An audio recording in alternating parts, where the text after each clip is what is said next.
व्यक्तिमत्व आहे, अनुभवी ज्यांचा मोठा अनुभव आहे, कामाचा दीर्घकाळ ज्यांचा परिचय आहे, असा हा सर्वस्व मोठे.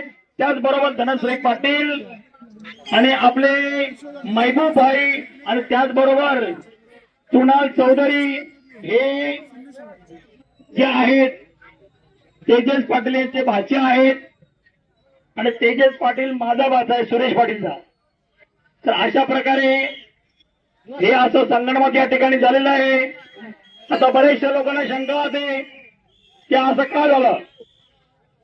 त्याला कारण फक्त एकच आहे की आपला उमेदवार जो आहे तृणालच्या जागी होता तेजस पाटील, परंतु काही राजकीय नेते आपल्या भिवंडीचे यांनी खास करून तेजस पाटलाचं खच्चीकरण करण्याकामी अत्यंत प्रयत्नशील राहिले आणि आजतागायत या तारखेपर्यंत जो प्रयत्न करत आहेत की तेजस पाटीलला इथून या इलेक्शन कॅम्पेन मधून कसं बाहेर काढायचं आणि त्याप्रमाणे त्यांनी प्रयत्न पण केला आणि पोलिसांमार्फत त्यांच्यावर ऍक्शन म्हणजे त्यांच्यावर नोटीस देखील निघाली गेली आणि त्याच्या अनुषंगाने ती नोटीस का निघाली, कशी निघाली हे तुम्हाला सांगायची गरज नाही. प्रत्येकाने व्हॉट्सअपवर बघितलंय. आपल्या या भिवंडीचे जे आमदार आहेत अगदी स्पष्टपणे बोलतो की त्यांनी एक छोटीशी गोष्ट विधानसभेत उचलली. त्या अमुक आहे ते तमुक आहे, परंतु तसा काही विषय नव्हता आणि त्या उचललेल्या लक्षवेधीला मुख्यमंत्री साहेबांना उत्तर दिलं आणि त्याच्या अनुषंगाने पुढची कारवाई सुरू झाली. त्याचा एकच प्रयत्न होता की यांचा पॅनल हा कमजोर करायचा, कसं तरी त्यांना माघारी करायचं.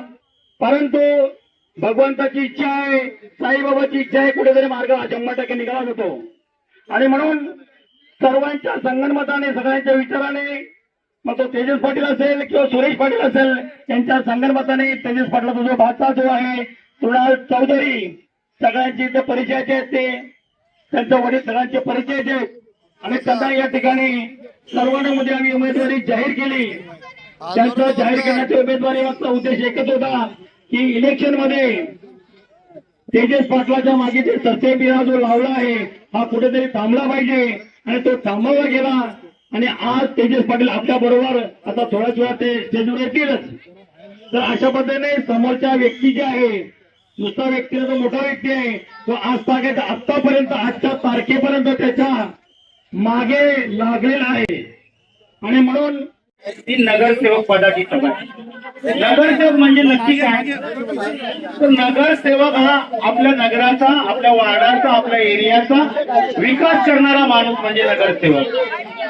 कारण आम्ही बरेच वेळेला आमचा जो प्रतिनिधी असतो, एका वेळेस राम पाटील त्याच्यानंतर धनश्री राम पाटील या होत्या, पण आम्ही जेव्हा आमच्या नगरात आमच्या वार्डात कोणताही काम करतो तेव्हा आम्ही कोणत्याही प्रकारचा गाजावाजा करत नाही. पहिली गोष्ट, कारण तुम्ही आम्हाला निवडून दिलेलं आहे, हे तुमच्या सेवेसाठी निवडून दिलेलं आहे, ही गोष्ट आपण लक्षात ठेवली पाहिजे. एखाद्याच्या कोणाच्या दाराजवळ थोडंसं काय विटेचं बांधकाम केलं किंवा चेंबर वगैरे टाकला, लगेच फोटो टाकणे आणि हे करणे आजपर्यंत आमच्या नगरसेवकांनी कधी केलं नाही. फक्त आम्ही काम करतो आणि काम करत राहणार आहे.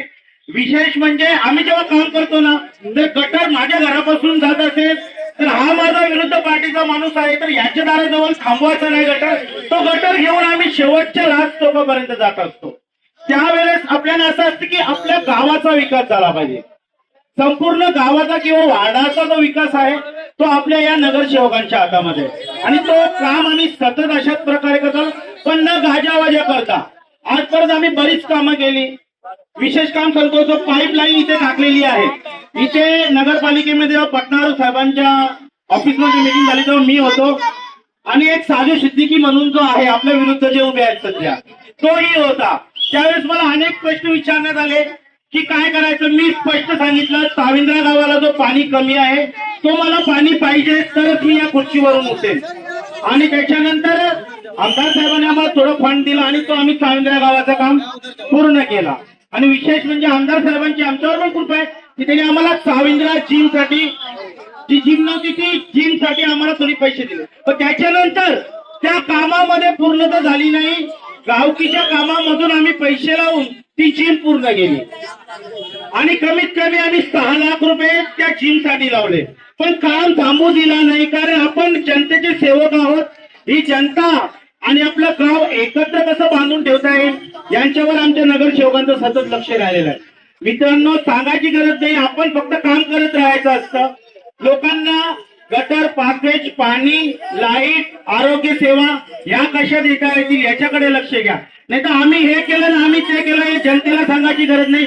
जनतेमधून आपण निवडून आलेलो आहे आणि आम्ही जनतेची सेवा सतत करणार आहोत. तर येत्या 15 तारखेला आपल्या 4 उमेदवारांमध्ये अ ब मध्ये 2 महिला आहेत आणि क ड मध्ये 2 पुरुष आहेत. तर या स्थिती समोरील बटन दाबून आम्हाला प्रचंड मताने विजय करावा, यात काही शंका नाही. आणि गेल्या वेळेस मी पुन्हा या स्टेजवरून सांगतोय,